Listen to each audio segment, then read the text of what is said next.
Oke, salam sejahtera untuk teman-teman semua. Kembali lagi di web host video tutorial.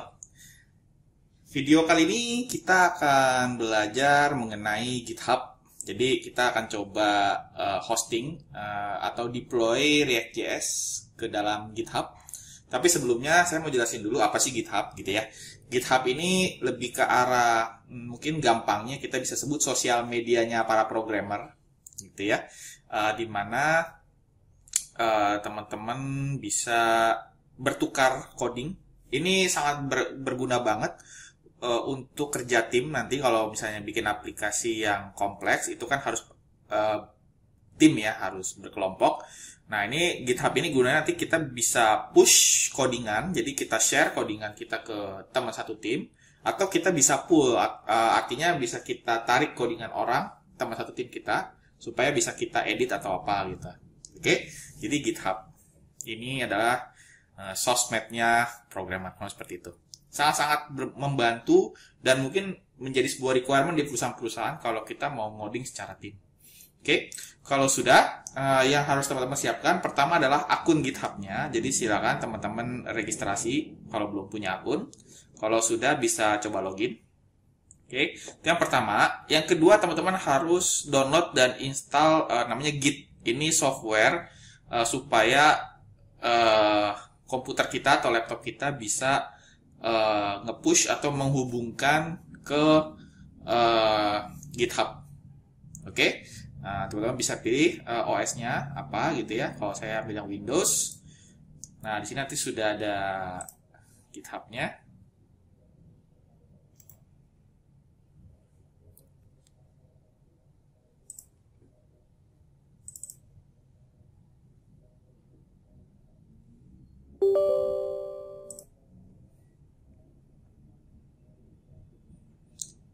Nah, ini saya next aja. Cukup di next aja sih sebenarnya ini.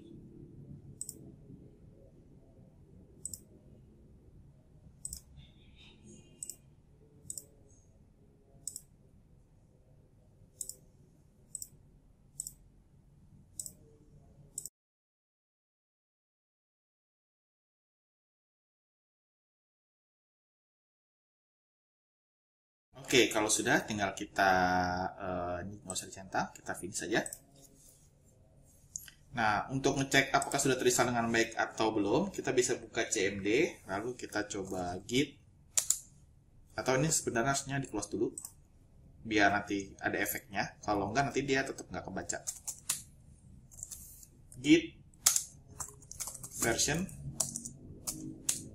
Nah, dapat ini artinya sudah keinstall.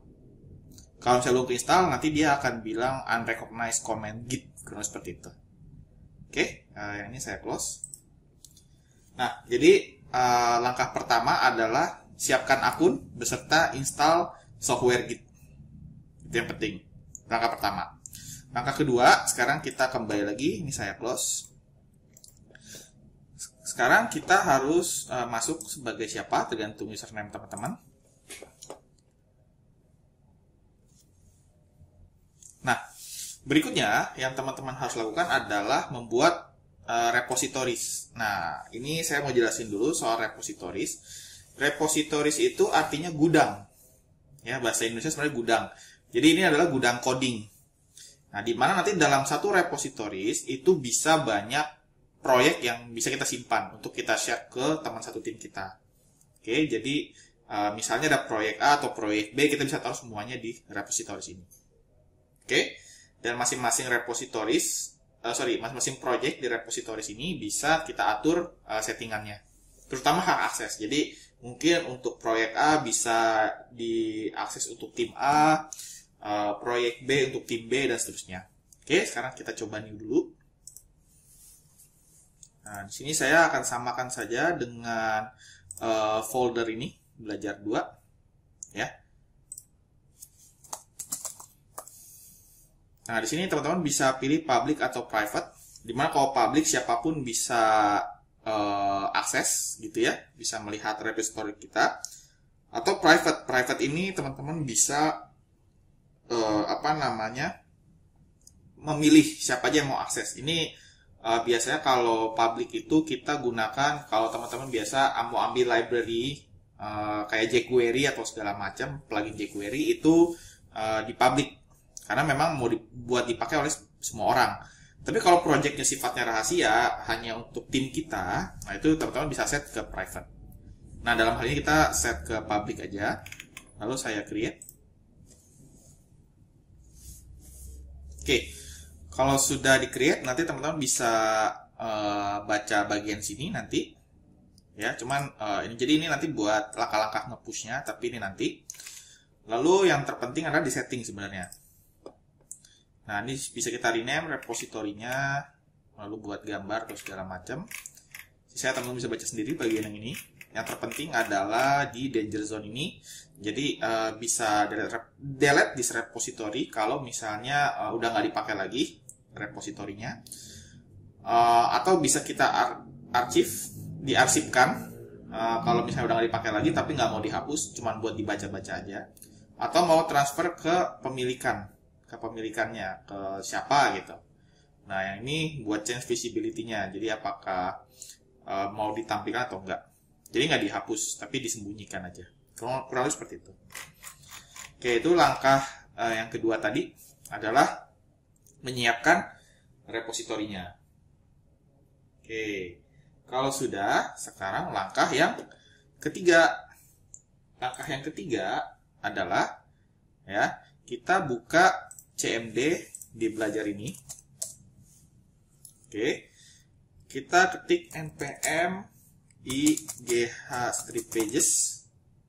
Oke, ini gunanya supaya untuk proyek ini ya ada fitur buat nge-push ke GitHub.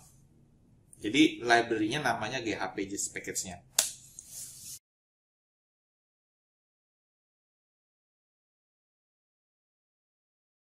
Nah, kalau sudah, langkah berikutnya adalah kita ke codingan belajar 2 ini di Visual Studio Code. Di sini ada package JSON. Oke, yang teman-teman harus lakukan adalah pertama kita set dulu homepage-nya. Ini di video kemarin ya, kita ganti. Jadi ini adalah username GitHub kita. Oke, .github.io. Lalu slash nama repositori tadi yang kita buat. Seperti ini. Oke, ini untuk homepage-nya. Nah, sekarang di bagian script. Jadi bedanya kalau kemarin itu kan kita pakai si panel, cuman ini aja. Tapi karena kita pakai GitHub, nanti kita nge-push-nya itu lewat CMD, maka harus kita tambahkan di script-nya. Yaitu adalah pertama pre-deploy. Ini nggak kedetek di autocomplete ya. Jadi teman-teman harus perhatikan baik-baik. npm run build. Oke. Lalu deploy. Dimana deploy-nya itu kita ke gh pages strip d build. Seperti ini. Oke. Nah, kalau sudah, sekarang kita ke CMD lagi buat setting gh pages-nya ya. Di sini kita akan coba bikin git init. Oke, jadi kita sudah buat saluran GitHub-nya. Nah, sekarang kita mau bikin ini saluran mau kemana? Nah, kita bisa git remote add. Oke. Nah, git remote add. Nah, ini dia. Jadi teman-teman cari di sini di code. Nah, ini URL kita. Gitnya nggak usah, .gitnya nggak usah, langsung kayak gini aja. Jadi github.com, ininya apa, username kita, lalu repositorinya apa. Oke. Seperti ini. Lalu saya enter.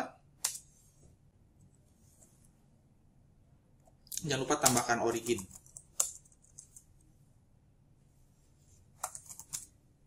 Seperti ini. Oke, jadi sudah keset tujuan saluran kita tadi. Oke, kalau sudah, kita tinggal npm run deploy.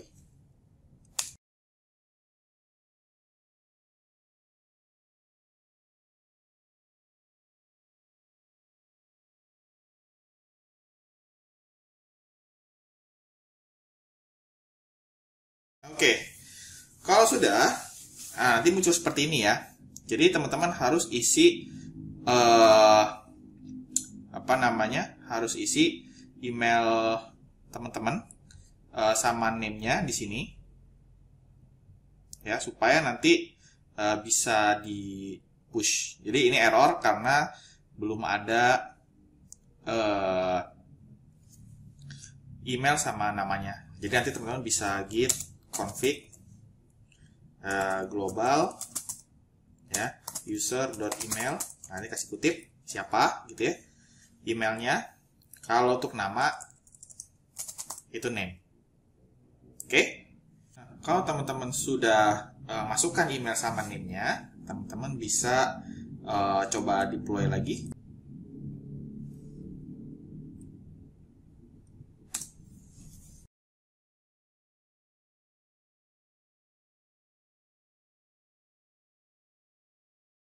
Nah, nanti akan muncul seperti ini. Kita sign with your browser saja.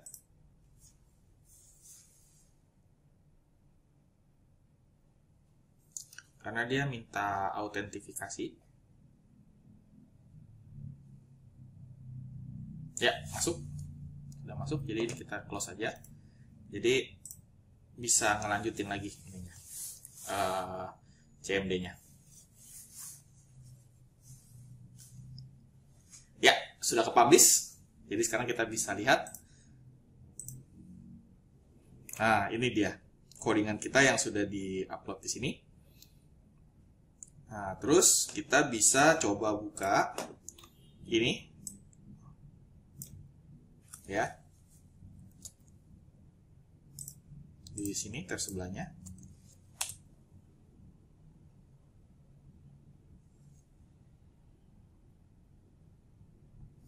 Ya, jadi sekarang bisa diakses di GitHub.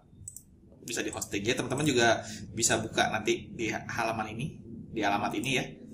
Jadi ini hosting via GitHub. Nah, seperti video kemarin, sama API-nya belum di hosting, jadi teman-teman nggak bisa login sama nggak bisa memasukkan data di sini.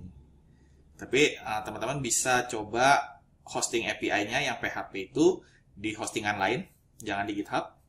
Karena selesai GitHub itu hanya bisa handle web yang front end, nggak bisa back end. Oke? Jadi kita bisa lihat di sini codingannya, teman-teman bisa tarik juga nanti,